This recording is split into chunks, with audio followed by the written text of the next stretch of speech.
My name is Peter Bianca, and I want to welcome you all here to the 2019 Winter Concert here at the Yelle School.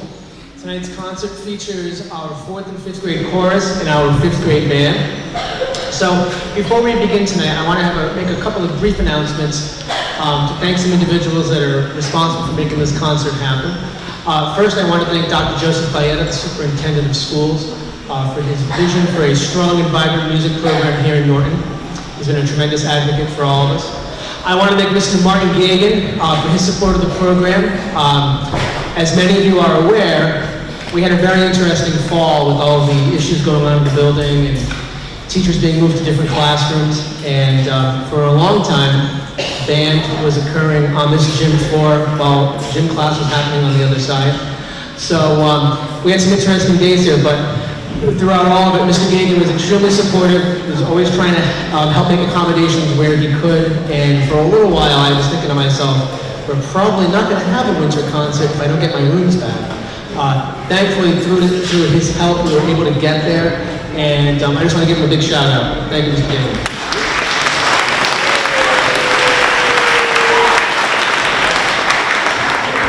I also want to thank our custodians, Mark Bramwell and Steve Gove. They're not here tonight, but they're responsible for setting up the chairs, the risers, and just working out the logistics. Many times they're the unsung heroes in the schools, and without them we wouldn't be sitting right now.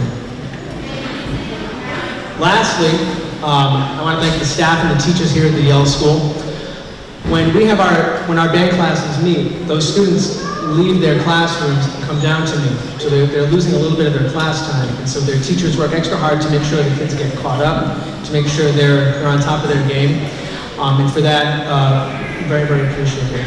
And lastly, thanks to all of you, because without your time, your support, your money, none of this would be able to happen. And for that reason alone, we thank you very much. We're going to start with the chorus first. They're going to line up, and hope you enjoy what they have to do. Thank you.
We have one more tune for chorus, but parents, I'm sure you're dying to take tons of photos. So when I'm done with chorus, I'll let them stand up here for like 30 seconds a minute, take as many photos as you want before we send them off, all right?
So before we play the next song, which is Ode to Joy, I wanted to tell you guys a little bit of a story behind it because I feel like it's a piece that has been used in a ton of applications, and so there's probably not many people in this room who have not heard this tune before. The tune we're going to hear comes from Beethoven's Ninth Symphony, which was the last symphony that he wrote. And we talk about persevering and goal setting. As a musician, Beethoven is somebody I think of almost immediately because over the course of his lifetime, he grew up and he lived in very, very adverse times and under very adverse conditions. So basically, when Beethoven was born, his father had this idea of trying to parade him throughout Europe as this sort of like prodigy. And Beethoven's father got the idea from another composer named Mozart, who some of you might know of. When Mozart was a little child, around the age of 3 or 4, he was writing his own pieces, he was playing piano, and his father took him through all of the courts, the kings and queens of Europe, and to the Pope, and he played virtually all the royal houses in Europe. Made a ton of money, made a really big name for himself. So Beethoven's father thought that would be a good idea for his son, and unfortunately for Beethoven, he was what we would kind of call a late bloomer. And as a result, his father was quite nasty, quite frankly, quite abusive to him. And this left Beethoven with having a very, very kind of rough childhood. His mother had died around the time he was 10 or 11 years old. And so the first, I would say, 15, 20 years of his life were not very rosy, not very bright. Just around the time he's able to get out of his father's clutches and become his own man and start making a living for himself as a composer and a performer, he starts to notice that he's losing hearing in one of his ears. And very quickly, it goes from one ear to the other ear. And by the time he's 25, he is stone deaf. Cannot hear a single thing. He's living at a time in our world history where there were no safety nets from society. There was no Braille. There was not much he could really do to make a living. And had he decided to give up, we might not know his name today. But he decided that he loved what he did, he loved his art, he loved his craft, and he was going to dedicate himself to being the best that he possibly could be under those conditions. And most of his works were composed at a time where he couldn't hear a single thing. And what's astonishing is that they are so enduring. And the Ninth Symphony, for example, it's about 1 hour and 40 minutes long. And he wrote it at a time where he couldn't hear a single thing. And it's hundreds and hundreds of pages long. Very, very intricate techniques that he used, and some melodies that are so well crafted that here in 2019, 249 years after his death, we're still humming them as we go home in our cars again. So when we talk about perseverance and goal setting, he's a perfect example, not just because he was a musician, but because he was an astonishing human being.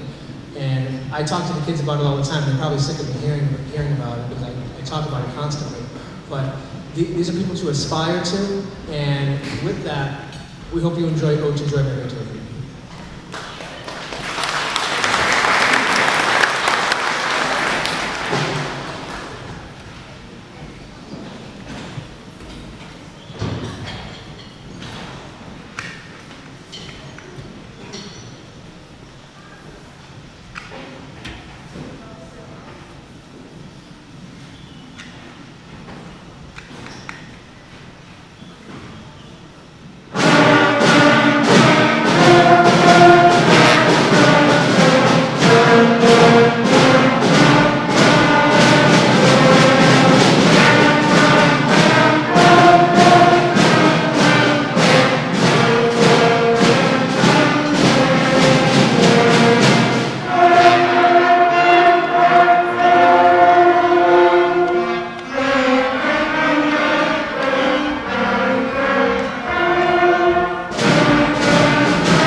So before we go tonight, we do have one encore for you, but before we get there, I just want to thank you all for coming tonight. I want to wish you and your families happy holidays, a wonderful new year. And I want to say a special word of thanks to all of our first responders and active military personnel. This is always a time where we emphasize family, togetherness, and love and harmony and all that kind of stuff. I just want to give a shout out to those people who are on the front lines every day, whether they're police, fire, Navy, Army, whatever. Thank you all very much for your service, and have a happy holiday season.